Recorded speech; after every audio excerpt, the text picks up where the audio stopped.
మొక్కలు బాగున్నాయి. దొరగంట మొక్కలు మొక్కలే లేచినాయి.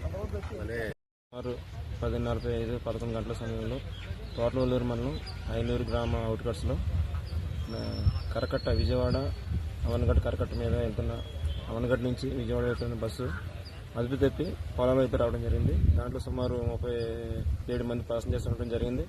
ఎవరు కూడా ఏ విధమైన ఇంజరీస్ జరగలేదు లక్కీలీ.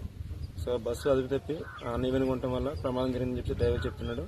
దాని మీద విచారణ జరిపి చర్య తీసుకుంటాం.